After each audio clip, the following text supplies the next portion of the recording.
পহুমাৰা নদীৰ আধুনিক জিঅ' টিউবেৰে সংৰক্ষণৰ প্ৰচেষ্টা বজালী জিলাৰ নতুন জিলা আয়ুক্তৰ কাৰ্যালয় সৰুপেটা ৰেলৱে ক্ৰছিঙৰ ওপৰত উৰণীয়া সেতুকে ধৰি বিভিন্ন উন্নয়নমূলক আঁচনিৰে আজি আমি বজালী জিলাৰ বিকাশ যাত্ৰা কাৰ্যসূচীত অংশগ্ৰহণ কৰিলোঁ।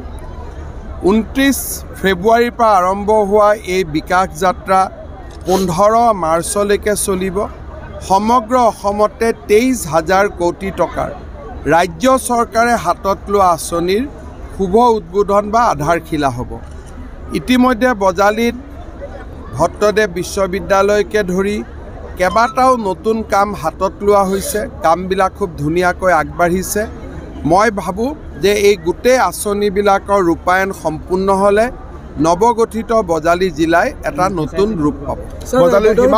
আজি ছাৰ কৈছে 6-7 বছৰীয়া ছোৱালী যদি আপুনি বিয়া হোৱা প্ৰমাণ দিব পাৰে তেওঁ ৰাজনীতি ত্যাগ কৰিব, নহ'লে তেওঁ এটা কথা বদৰুদ্দিন আজমলে প্ৰমাণ দিবৰ কাৰণে প্ৰমাণৰতো কোনো অভাৱ নাই।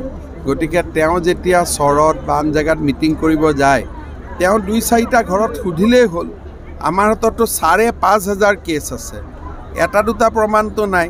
7 বছৰটো 9 বছৰ ধৰি লওক, 9, 10, 11, 12, 13, 14, 18 বছৰৰ তলৰ ছোৱালীৰ বিয়া হ'লেই ক্ৰাইম। আৰু অসমত তেনেকুৱা গোচৰে আছে 10,000ৰ ওচৰত।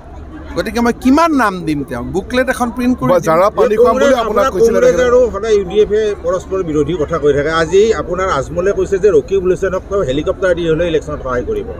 মইনো কি কৰিম আৰু এইটো কি ক'ব? মই এইটোৰ ওপৰত কিয় কওঁ?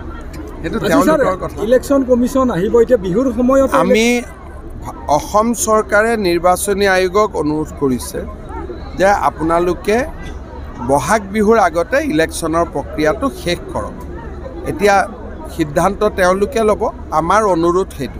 বজালী সীমা পৰীক্ষাৰ বৃদ্ধিৰ কথা কৈছিলে আপুনি। আমি খুব জল্দি কৰিব খোজা নাই, যাতে মানুহৰ লগত মিলা মিছা কৰি কামটো কৰিব পাৰোঁ। জিলাখন আৰম্ভ হৈছে। ভৱানীপুৰৰ কিছু গাঁও বজালী জিলাত অন্তৰ্ভুক্ত কৰাৰ প্ৰক্ৰিয়া এটা চলি আছে। এই বিষয়টো এখন কেবিনেট ছাব কমিটিয়ে চাই আছে।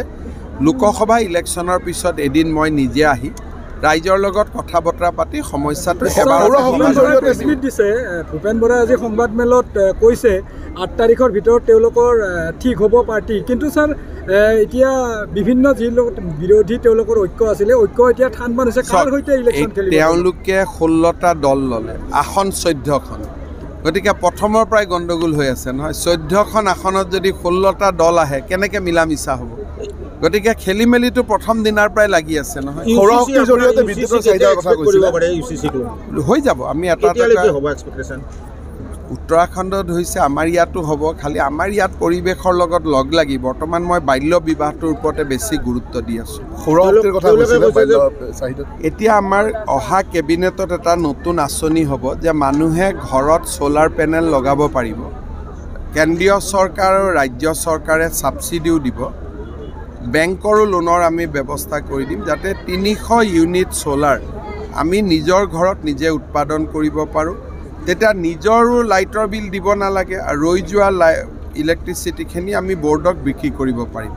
প্ৰধানমন্ত্ৰীৰ সূৰ্য ঘৰ আঁচনি তাক অলপ সজাই পৰাই অসমৰ মানুহৰো যাতে ই ল'ব পাৰে তাৰ কাৰণে আমি খুব সোনকালে এটা নতুন আঁচনি আনি আছোঁ। আন্দোলন সন্দৰ্ভত কিবা ক'ব নেকি যিসকলে কৰিব?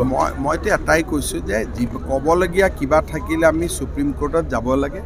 অসমত আৰু আন্দোলনৰ পৰিৱেশ সৃষ্টি কৰিব নালাগে। মানুহেও ছাপোৰ্ট নকৰে আৰু ময়ো ভবা নাই। কিন্তু ন্যায় পাবৰ কাৰণে যদি কোনোবাই ভাবে বেয়া আদালতত যাব পাৰে। IMDTওতো আদালতৰ জৰিয়তে বাতিল হৈছিল, আন্দোলনৰ জৰিয়তেতো নহয়। বাকী চিট ইতিমধ্যে ডিক্লেয়াৰ হ'ল ছাৰ। যিহেতু বৰপেটা আহিছে, আপোনালোকৰ মিত্ৰ দলৰে প্ৰাৰ্থী AGPৰ প্ৰাৰ্থী হ'ব। মই তেওঁলোকক সোধা নাই, কাৰণ আঞ্চলিক দলৰ নিয়ম নীতিবোৰ আমাতকৈ বেলেগ। গতিকে তেওঁলোকে লাহেকৈ দিব। ছাৰ, চৰকাৰে অৱসৰ দিয়া গাঁও প্ৰধানসকলৰ যথেষ্ট সমস্যা আছে।